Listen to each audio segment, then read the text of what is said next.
Élus, ce message que vous êtes sur le point d'entendre est une révélation divine venant du trône du ciel. Si vous êtes ici aujourd'hui, sachez que ce n'est pas un accident, Dieu lui-même vous a conduit ici.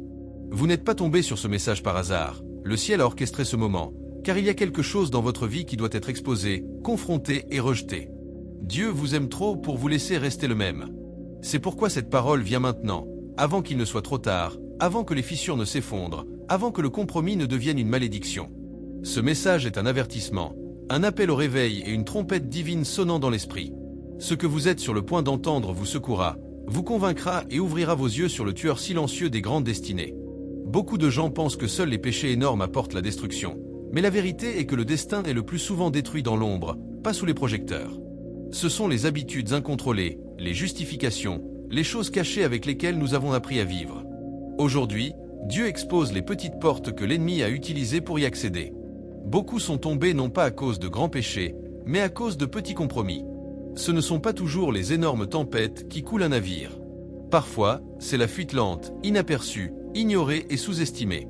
Ce n'est pas toujours un coup géant qui détruit un homme. Parfois ce sont les minuscules fissures dans son caractère qui laissent entrer l'ennemi. Un texte auquel vous n'auriez pas dû répondre, une pensée que vous n'avez pas capturée, une conversation que vous saviez dangereuse mais que vous avez quand même divertie. Ce sont les petites choses qui deviennent des portes d'entrée pour l'ennemi. Je vous le dis aujourd'hui, l'enfer n'a pas peur d'un croyant qui prie mais qui fait encore des compromis. Satan ne s'inquiète pas d'un homme qui adore mais qui continue à commettre de petits péchés. Il sait qu'un petit compromis, une petite déformation de la vérité, un petit abaissement des normes suffit à ouvrir la porte à la destruction. Vous ne pouvez pas être puissant et passif, vous ne pouvez pas être oint et insouciant. L'ennemi sait que s'il ne peut pas vous éliminer d'un seul coup, il le fera un pouce à la fois, si vous le laissez faire. Et aujourd'hui, l'Esprit du Seigneur demande, Y a-t-il des petits renards dans votre vie qui rongent votre destin? La Bible nous avertit dans Cantique des Cantiques 2h15. Prenez-nous les renards, les petits renards, qui ravagent nos vignes en fleurs. Ce ne sont pas les lions, ni les ours, ni les géants, ce sont les petits renards qui détruisent la vigne, les invisibles, les ignorés, les péchés pas si graves qui semblent inoffensifs. Mais écoutez-moi, l'élu, ces petits compromis que vous ignorez aujourd'hui seront les chaînes qui vous lieront demain. C'est votre moment de vous repentir, de vous lever et de fermer toutes les portes que l'ennemi a utilisées, car ce que Dieu a prévu pour vous est trop grand pour être perdu pour quelque chose de petit. Avant d'aller plus loin, je veux prendre un moment pour remercier chacun d'entre vous qui a soutenu cette mission avec vos prières, votre amour et votre générosité, en particulier ceux qui ont donné via le lien épinglé dans les commentaires. Votre soutien n'est pas seulement apprécié, il est vital. Vous n'êtes pas seulement des supporters, vous êtes des partenaires dans cet appel divin. Du fond du cœur, merci. Si ce message remue quelque chose en vous, s'il allume une étincelle dans votre âme, prenez un moment pour le déclarer. Commentez « Merci Jésus » ci-dessous. Ce n'est pas juste un mot, c'est une déclaration puissante. C'est votre façon de dire « Je t'entends Seigneur, je suis choisi et je suis prêt pour ton plan ». Et si vous n'êtes pas déjà abonné à cette chaîne pour ne jamais manquer un message comme celui-ci, qui pourrait élever votre esprit et guider votre chemin, plongeons Y ensemble, non seulement comme un enseignement, mais comme une expérience transformatrice qui pourrait tout changer. Êtes-vous prêts? Commençons. Le compromis ne vient pas bruyamment, annonçant son arrivée. Il est silencieux, subtil et lent. Il commence comme un murmure, une petite pensée, une justification mineure. Il se déguise en quelque chose d'inoffensif que vous pouvez contrôler, quelque chose de temporaire. Mais ce qui commence comme une fissure dans les fondations peut vite devenir un effondrement complet. L'ennemi n'a pas besoin d'une porte grande ouverte, il a juste besoin d'une fissure. C'est juste un petit mensonge, c'est juste un regard, juste une fois, je demanderai pardon plus tard. Ce n'est pas si grave et avant que vous ne le sachiez, vous vous êtes éloigné de Dieu. Le feu dans votre esprit s'est refroidi, la passion pour la justice s'est éteinte et maintenant l'ennemi a pleinement accès à votre vie. Vous vous retrouvez à faire des choses contre lesquelles vous avez autrefois prêché, à accepter des choses contre lesquelles vous vous êtes autrefois opposé et à justifier des choses que vous saviez autrefois être mauvaises. C'est le danger du compromis, il vous aveugle, vous engourdit et vous détruit. Écoutez-moi, le péché ne reste jamais petit. L'ennemi sait que s'il peut vous amener à faire des compromis une fois, il peut vous amener à le faire à nouveau. Le péché est une graine qui grandit toujours. Il peut commencer dans l'ombre, mais il finira par prendre le contrôle de toute votre vie. Il exige plus de votre esprit, plus de votre cœur et plus de votre temps, jusqu'au jour où vous vous regardez dans le miroir et ne reconnaissez même pas qui vous êtes devenu. C'est pourquoi Dieu vous rappelle maintenant, avant qu'il ne soit trop tard. C'est pourquoi la Bible avertit dans Galates 5h9, « Un peu de levain fait lever toute la pâte ». Ce petit péché corrompra bientôt toute votre âme. Ce petit compromis vous coûtera bientôt tout. Ne donnez pas de prise à l'ennemi. Fermez toutes les portes. Repentez-vous maintenant, revenez à la sainteté, revenez à la crainte de Dieu, car ce qui commence petit peut être soit une étincelle de renouveau, soit le début de la ruine. Le choix vous appartient.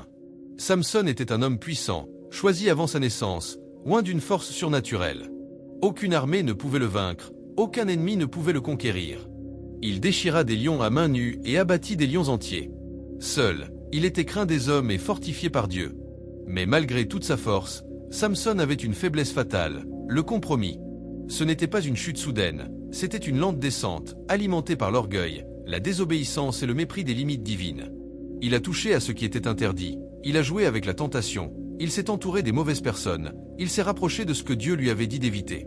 Il a laissé ses désirs prendre le dessus sur son discernement. Chaque fois qu'il a franchi une limite, il l'a justifié. Il pensait d'avoir toujours le contrôle, qu'il pouvait pécher et conserver son pouvoir, que l'onction resterait malgré sa rébellion. Il pensait, ce n'est pas grave, je peux le gérer. Mais chaque compromis l'affaiblissait, chaque petit péché ternissait sa lumière. Chaque fois qu'il ignorait la voix de Dieu, sa sensibilité spirituelle s'est émoussée, jusqu'à ce qu'il révèle finalement le secret de sa force à Dalila, la personne même envoyée par l'ennemi pour le détruire. À cet instant, il a renoncé à ce qui était sacré. Il a échangé son alliance avec Dieu contre un plaisir temporaire. Et qu'est-ce que cela lui a coûté? Un instant de compromis lui a tout coûté, sa force, sa vue, et finalement, son destin. L'homme qui se tenait autrefois comme un guerrier de Dieu est devenu prisonnier de ses ennemis, aveuglément lié et brisé, tout cela parce qu'il pensait qu'un petit péché n'aurait pas d'importance. Le voyez-vous maintenant? L'ennemi n'a pas toujours besoin d'utiliser la force. Parfois, tout ce dont il a besoin, c'est d'un murmure, un moment de faiblesse et un cœur bien disposé. Il utilise le compromis comme un outil pour tuer votre vocation de l'intérieur. Le diable n'est pas après votre seule erreur, il est après votre destin. Il ne se soucie pas du moment du péché, il se soucie d'utiliser ce moment pour vous détruire complètement. La chute de Samson ne concernait pas Dalila, c'était une question de mission. Et je vous le dis aujourd'hui, élus, si vous jouez avec le péché, vous paierez avec le destin. Gardez votre cœur, gardez votre don, gardez votre relation avec Dieu. Ne laissez pas un moment de faiblesse vous voler une vie de but. Que l'histoire de Samson soit un avertissement. Le compromis coûte toujours plus cher que ce que vous êtes prêt à payer. Le diable n'attaque pas soudainement, il vous affaiblit en premier. Il est stratégique, calculé et patient. Il n'a pas besoin de frapper fort s'il peut lentement drainer vos forces. Il n'a pas besoin de vous pousser au bord du gouffre s'il peut vous convaincre de continuer à vous en rapprocher. Le but de l'ennemi n'est pas seulement de vous tenter, c'est de vous épuiser jusqu'à ce que vous n'ayez plus la force de riposter. Il vole votre vie de prière, il vous distrait avec des plaisirs insignifiants, il vous convainc de tolérer de petits péchés parce qu'il sait qu'un croyant faible est un croyant vaincu. Lorsque votre vie de prière s'assèche, votre discernement s'estompe. Lorsque vous êtes consumé par le divertissement et les distractions, vous cessez de nourrir votre esprit. Lorsque vous commencez à tolérer ce que Dieu déteste, votre feu commence à s'éteindre. Et une fois que vous êtes spirituellement faible, vous devenez une proie facile. C'est pourquoi l'ennemi combat votre constance, car votre constance est votre force. C'est pourquoi la Bible avertit dans une Pierre 5h8, « Soyez sobre, soyez vigilants. Votre adversaire, le diable, rôde comme un lion rugissant, cherchant qui dévorer. Il observe, attend et étudie vos faiblesses. Il ne cherche pas n'importe quel croyant, il cherche ceux qui ont baissé leur garde, ceux qui ne jeûnent plus, ceux qui ne prient plus, ceux qui vont encore à l'église mais qui sont vides à l'intérieur. Le compromis est une arme subtile que l'ennemi utilise pour affaiblir votre foi et détourner votre destinée. Il commence souvent par de petites concessions, des justifications apparemment inoffensives, mais ces petits écarts peuvent s'accumuler et ouvrir la voie à des chutes plus graves.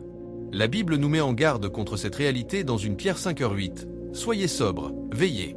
Votre adversaire, le diable, rôde comme un lion rugissant, cherchant qui le dévorera. L'histoire de Samson illustre parfaitement les dangers du compromis. Né dans des circonstances miraculeuses et doté d'une force surhumaine, Samson a été consacré à Dieu dès sa naissance en tant que naziréen, ce qui impliquait de respecter des vœux spécifiques, notamment l'interdiction de se couper les cheveux et de consommer de l'alcool. Cependant, au fil du temps, il a succombé à de petites tentations et a fait des compromis qui ont finalement conduit à sa chute tragique. Son histoire nous rappelle que même les plus forts peuvent être détruits par de petits compromis répétés. Au début de sa vie, Samson fit face à des défis qui auraient pu le détourner de sa mission divine. Par exemple, il tomba amoureux d'une Philistine de Timna, malgré les objections de ses parents concernant son choix en dehors de son peuple. Cet acte, bien que faisant partie du plan de Dieu pour affliger les Philistins, montre comment Samson a commencé à s'écarter des voies de Dieu. Au fil de sa vie, Samson fit face à des défis qui auraient pu le détourner de sa mission divine. Par exemple, il tomba amoureux d'une Philistine de Timna, malgré les objections de ses parents concernant son choix en dehors de son peuple. Cet acte, bien que faisant partie du plan de Dieu pour affliger les Philistins, montre comment Samson a commencé à s'écarter des voies de Dieu. Finalement, ses compromis successifs ont conduit à sa perte. Il a été trahi par Delilah, perdant ainsi sa force et sa liberté. Cet exemple souligne que le compromis, même minime, peut avoir des conséquences dévastatrices. Aujourd'hui, Dieu vous appelle à examiner votre vie et à identifier les petites portes que l'ennemi pourrait avoir ouvertes. Il est temps de fermer ces portes, de vous détourner du péché et de revenir à une relation authentique avec lui. Ne sous-estimez pas l'impact des petits compromis. Protégez votre cœur et votre destinée en restant vigilant et fidèle à Dieu. Le compromis spirituel peut également se manifester par des actions qui, bien que paraissant anodines, peuvent devenir des occasions de chute pour soi-même ou pour les autres. Par exemple, certaines libertés chrétiennes, comme la consommation modérée d'alcool ou la participation à des activités culturelles, peuvent devenir des pièges si elles sont perçues comme des incitations à pécher par d'autres. L'apôtre Paul nous exhorte à veiller à ce que notre liberté ne devienne pas un obstacle pour les plus faibles dans la foi, car il est de notre responsabilité de ne pas les mener au péché. De plus, l'histoire du roi Salomon illustre comment de petits compromis peuvent conduire à de grands désastres. Bien qu'il ait commencé son règne avec sagesse et dévouement à Dieu, ses nombreuses alliances avec des femmes étrangères et son adoration de leur Dieu ont fini par détourner son cœur de l'Éternel. Ce déclin spirituel a eu des conséquences dramatiques pour lui et pour le royaume d'Israël. Cette histoire nous rappelle que même les plus sages peuvent être vulnérables aux compromis subtils, et que ces derniers peuvent avoir des répercussions profondes sur notre relation avec Dieu.